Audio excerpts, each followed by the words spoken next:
Ketaatan adalah keputusan, bukan pilihan orang percaya. Yang membuat saudara dan saya berbeda dengan iblis adalah ketaatan. Tidak terasa pastor, waktu kita ini sudah hampir habis. Namun saya mau menutup hari ini dengan satu ayat.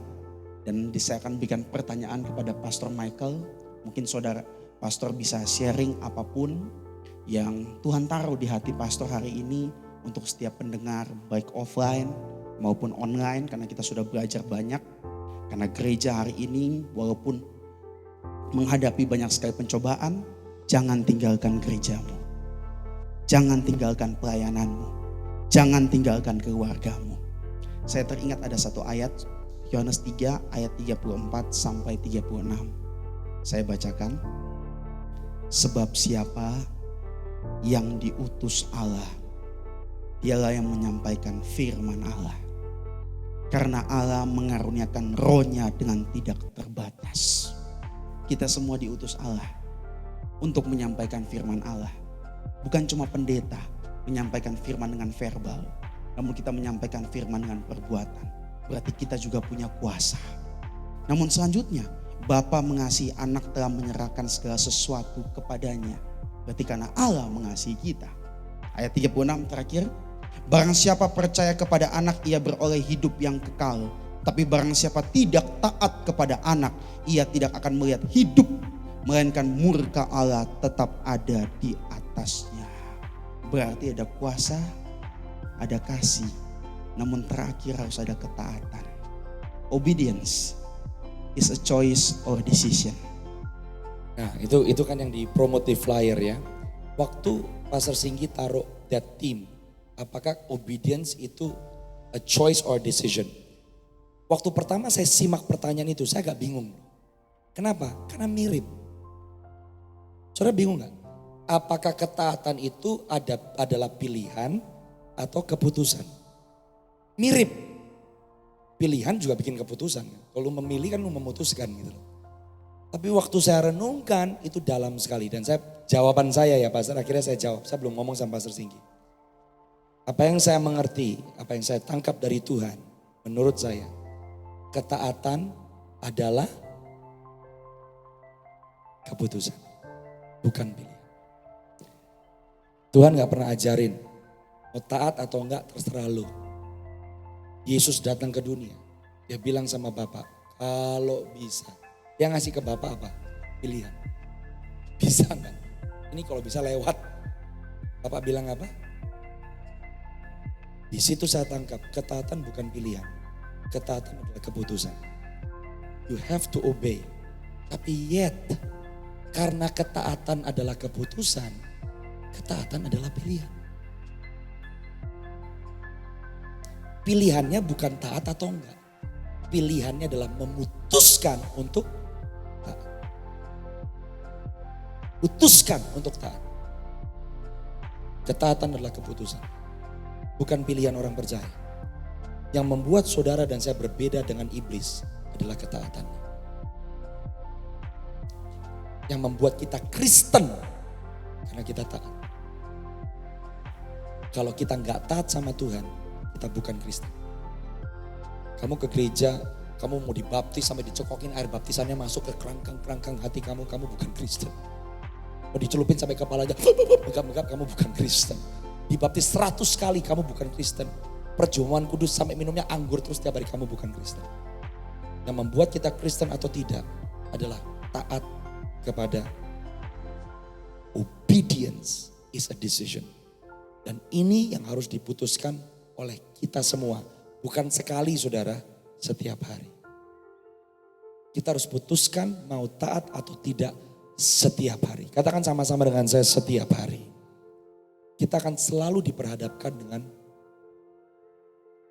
a choice, pilihan untuk obey atau tidak. Tapi Tuhan tidak pernah memberikan kepada kita pilihan untuk obey atau tidak. Yang Tuhan mau adalah putuskan untuk kamu mau melakukan kehendakku hari ini. Kalau kita tidak mau memutuskan untuk taat, akhirnya kita membawa diri kita sendiri kepada pilihan.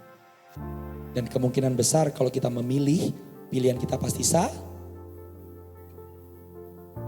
keluarga berantakan, salah pilih pasangan hidup. Ini ngomong pasangan hidup banyak anak muda. Tuhan itu sangat peduli sama, saya paling sebel. Oh di gereja ada anak muda, ngomong pastor, saya suka sama orang itu. Terus jawaban pastornya adalah, masih kecil, doa aja. Tunggu, itu bukan ngasih orang itu jawaban. Ada gairah di orang itu untuk punya hubungan. Diarahin dong. Coba diajak berpikir, kamu suka dia kenapa? Udah siap bikin keputusan. Mau menikah besok, bisa kasih makan? Atau kasihnya ciki terus? Kalau orang anak muda diajak berpikir, anak muda dimampukan mengambil keputusan yang tepat oleh karena landasan. Banyak orang gak ngerti jawab apa, bilangnya sudah doa aja. Akhirnya orang berdoa itu jadi alasan. Saya doa dulu ya, tapi gak pernah berdoa. Saya doa dulu ya, gak pernah buat keputusan. Kalau kamu berani berdoa, kamu akan dengar jawaban. Kalau kamu gak siap dengar jawaban, jangan berdoa. Karena kamu menipu dirimu sendiri. Saya mau ajak anak-anak muda. Setiap kita khususnya, saya merasa urapan ini di anak-anak muda nih malam ini. Mungkin kamu lagi di persimpangan jalan. Kamu harus memutuskan. Melanjuti sebuah hubungan atau lepas. Mungkin kamu lagi di dalam sebuah persimpangan jalan.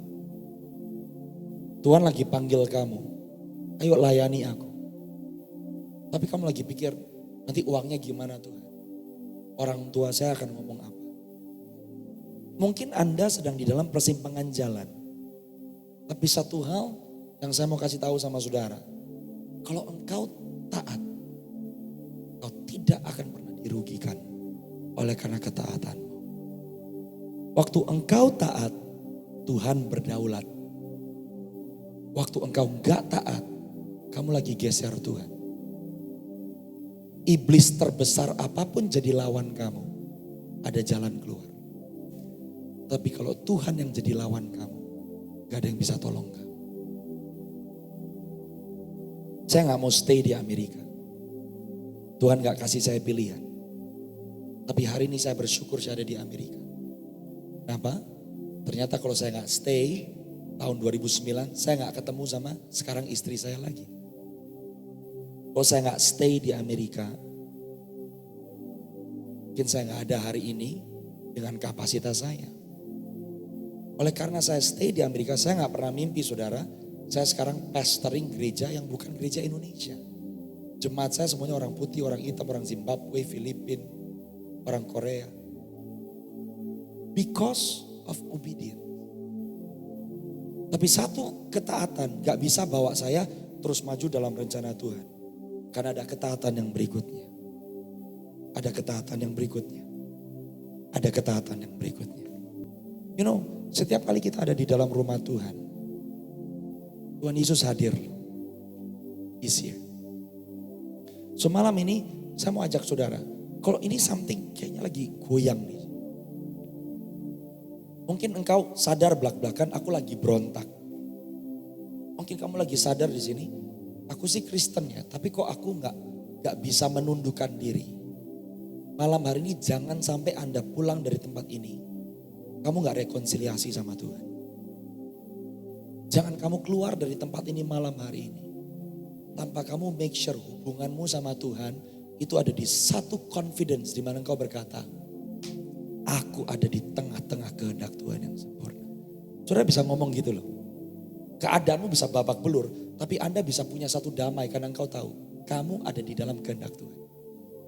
Tapi kalau malam hari ini kau ngecek, saya gak bisa tipu. Saya berdoa Anda berurusan dengan Tuhan. Malam hari ini saya berdoa Roh Kudus mau jamah saudara. So buka hati. Nanti altar ini dibuka. Saudara saya mau ajak anak-anak muda. Kalau kamu di gereja, waktu kamu butuh konsekrasi, kamu butuh berlutut. Kamu butuh maju ke depan, kamu butuh tersungkur. Do whatever it takes untuk kamu bisa touch Jesus. Gengsi itu jangan dipertahankan. Malu gua duduk di kursi, kamu yang rugi. Gengsi itu adalah musuh terbesar dari seseorang menerima lawatan Tuhan. Kamu di konser, Kemarin saya lihat ada di Jakarta, Yura Yunita konser. Wah, sampai nangis-nangis saudara. Tapi di gereja Anda jaim. Come on. Yura Yunita gak mati buat saudara. Tapi Yesus mati buat saudara. So malam hari ini, this is a holy moment. Buat saya juga, this is a holy moment. So waktu kita nyembah Tuhan, let's habis gini worship Him dengan sepenuh hatimu. Dan nanti Pastor Sigi sama saya mau ajak saudara just to pray for you. Pulang dari sini lupakan Pastor Michael, Pastor Sigi, lupakan semuanya. Tapi jangan sampai kamu lupakan apa yang kamu alami dengan Tuhan malam hari. Amin. Let's stand. Boleh kita berdiri in the presence of God.